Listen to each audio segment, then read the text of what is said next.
जय महाराष्ट्र। आज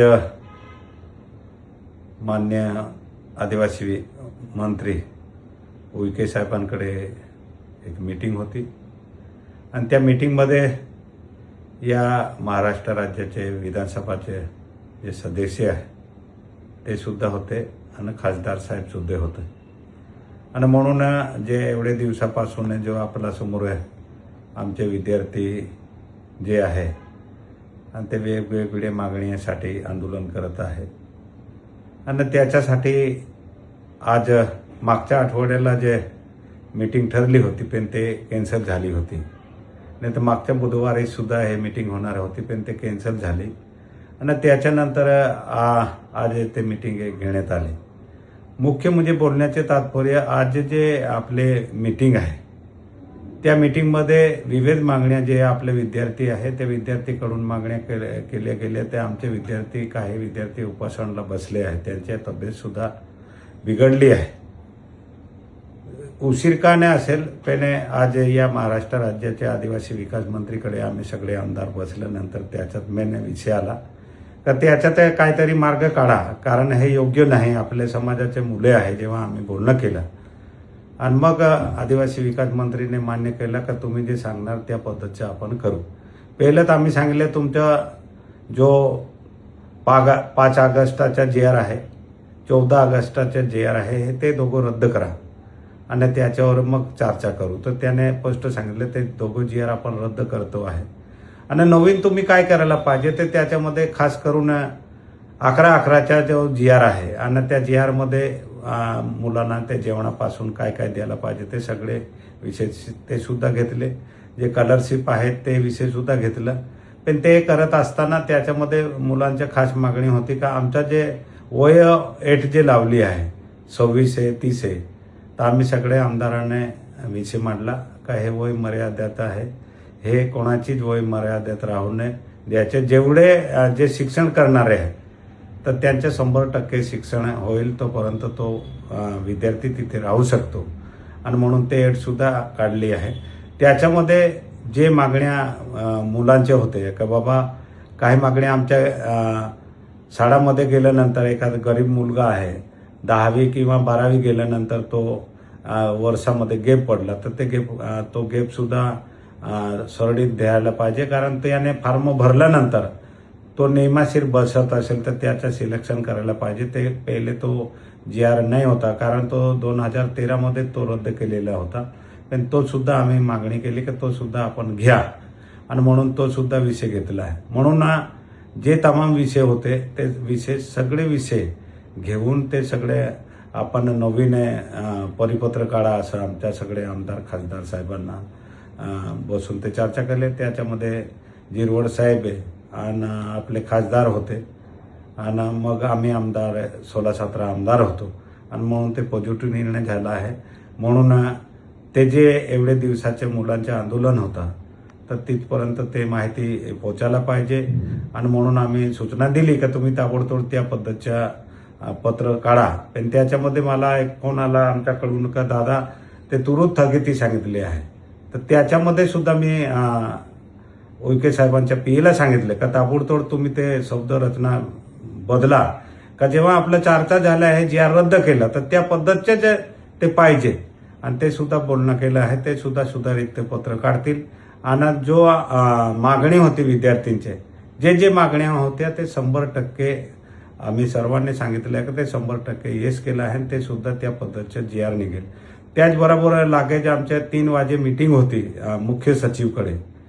मुख्य सचिवकडे हे विषय होता का जे आपले पेशा भरती आहे त्याच्यानंतर अधिसंख्य पद आहे आणि तो विषय सुद्धा ताबडतोब त्यांच्या क्लिअर व्हायला पाहिजे। पेशा भरतीमध्ये 17 वर्ग होतं पण त्याच्यामध्ये 2 पोलीस पाटील कोतवाल हे पद रद्द केली आहे पण तरी जे उर्वरित पदे आहेत त्याच्यामध्ये 9 वर्गाच्या भरती झाली आणि 6 वर्ग अजून बाकी आहे, तर ते सुद्धा ताबडतोब भरा।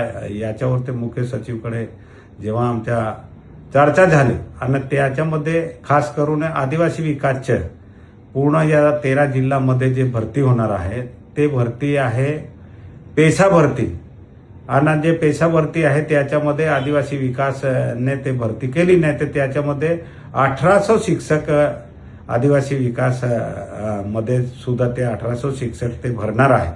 त्याच्यामध्ये आपले भरपूर पोरं आदिवासी जे आहे ते याच्यामध्ये सुद्धा लागणार आहे. ते आजमध्ये आदिवासी विकास खात्यामध्ये जे वर्ग 3 वर्ग 4चे जे काही भरती बाकी आहे ते पेशा भरती आहे ते सुद्धा केली जाईल.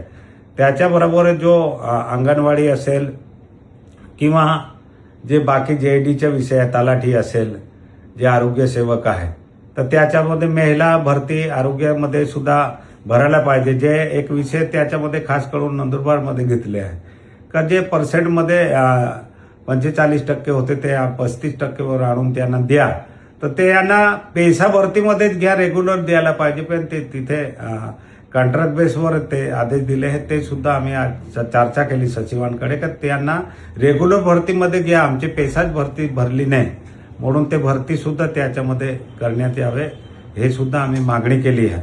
आणि जे अधिसंख्य पदाचे जे विषय आहे तर त्याच्यामध्ये खास करून आम्ही त्या सचिवांना सांगितले की ताबडतोड या राज्याच्या, महाराष्ट्र राज्याच्या आमच्या मुख्यमंत्री देवेंद्र फडणवीस साहेब त्यांनी आम्हाला सांगितलं की 3 महिन्याच्या आत अधिसंख्य पदाचे तुम्ही ताबडतोड भरती करा. पण ते सुद्धा आतापर्यंत प्रलंबित आहे. तो विषय सुद्धा आम्ही THCच्या मीटिंगमध्ये घेतला की ते ताबडतोड भरती करा. आणि तो विषय आज इथे घेतला. त्यांना सांगितलं की आम्हाला या 10 ते 15 दिवसाच्या आत सगळे भरतीच्या प्रक्रिया तुम्ही नाही केली तर तुम्ही सगळे हे काढा आणि ते भरती करायला पाहिजे, ही मागणी केली. त्याने साहेबांनी सांगितलं की मी 13चे 13 जिल्ह्याचे CO आहे ते पेशा भरतीसाठी बोलवतो आणि हे जे तुम्ही मागणी केली याच्याही 12,500 आहे त्यांच्या डिटेल काढायला लावतो. ते भरती सुद्धा आपण ताबडतोड करू. पण त्याच्यामध्ये जे मुख्य मागणी आमची होती पेशा 2014 मध्ये त्याच्या भरती करायला पाहिजे होतं, पण त्याने 2014 मध्ये केली नाही, ते 2017 मध्ये केली. आणि 2017 मध्ये केली नंतर त्याच्यात जे आदिवासी क्षेत्रामध्ये जे 50% भरती करा आणि त्याच्यामध्ये काही अडचण आली. त्याच्यात मोठी गोष्ट हे आहे का जे भरती पेशा भरतीच झाली नाही अगोदर, पण ज्या नंदुरबार जिल्हा असेल, धुळे जिल्हा असेल किंवा नाशिक जिल्हा असेल, जे बाहेरहून बदल्या करून जे पेशा क्षेत्रामध्ये जे शिक्षक टाकले ते आदिवासी असेल, दुसरे असेल, कोणी बी असेल, पण ते पेशा क्षेत्रामध्ये जे आले आणि त्यांना दाखवलं गेले. साधारण उदाहरण नंदुरबार जिल्ह्यामध्ये 2100 पेशा क्षेत्रामध्ये दाखवले आहे. आणि म्हणून जे नवीन भरती आहे त्याला अडचण येत होती, पण तसं नाही आहे. जेव्हा 2017 मध्ये पेशा लागू झाला तेव्हा भरती झाली, ते भरले असेल ते पेशामध्ये पकडलं जाईल. पण ते पेशा बाहेर जे असेल बाकी जिल्ह्यामध्ये येऊन आणि पेशा म्हणून त्यांना यादीत घेतले असेल तर ते कुठेतरी चुकत आहे. ते सुद्धा चूक दुरुस्ती करून आमचे राहिलेले जे पोरं आहे त्यांना सुद्धा न्याय भेटणार आहे. आणि म्हणून हे सगळं आमच्या चर्चा झाली. आणि स्वतः सचिव महोदयाने सांगितलं की मी ताबडतोड मीटिंग घेतो, याच्या सुद्धा आपण मार्गे लावू. जे अधिसंख्य पद केली आहे ते आमचं नाही आहे, ते आमच्या जागा 12,500 आहे आणि त्या 12,500 मध्ये ताबडतोड तुम्ही भरती करा असं सुद्धा मी मागणी केली आहे. आमच्या मित्र तळपडे साहेबांनी माहितीच्या अधिकारमध्ये ते सगळी माहिती किती जागा रिक्त आहे, कोणत्या विभागामध्ये आहे ते सुद्धा आम्ही पत्र दिलं. ते म्हणून मी खास आज त्यांना आठवण करून दिली की जेव्हा महाराष्ट्र राज्याचे मुख्यमंत्रीने जे सांगितलं होतं 3 महिन्याच्या अगोदर यांचे करून घ्या, तर तेव्हा सुद्धा मी ते मुख्यमंत्री महोदय समोर सांगितलं होतं की हे यांच्याकडे यादी नाही साहेब, हे यादी आहे, याप्रमाणे जर भरती केली तर आमचा जो विषय, आमचा आज जो विषय आहे आदिवासी समाजाचा, शिक्षण करून मुले असं फिरता एक बार होऊन जाईल तोपर्यंत फिरतात, तर त्यांचा सुद्धा ते नंबर लागू शकतो. म्हणून ताबडतोड निर्णय घ्या असं आमच्या सर्व आमदार खासदारांच्या मीटिंगमध्ये चर्चा झाली आणि सकारात्मक झाले. साहेबांनी सांगितले मी 15 दिवसाच्या आत सगळे तुम्हाला कुठल्या भरत्या किती आहे ते सुद्धा काढून देतो, ते आपण करायला लावू असं चर्चा झाली ना. ते 15 दिवसाच्या आत अजून आमच्या आदिवासी आमदार खासदारांची मीटिंग तिथे घेणार आहे.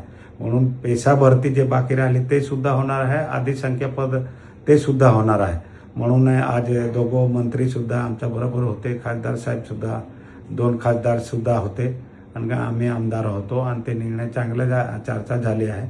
म्हणून माझ्या एकच बोलण्याचा अर्थ आहे का आपले जेवढे आंदोलन करता आहे ते आपला जो विषय मागणी होती ते जवळजवळ जेवढी मागणी आहे ते 100% आम्ही केली आहे.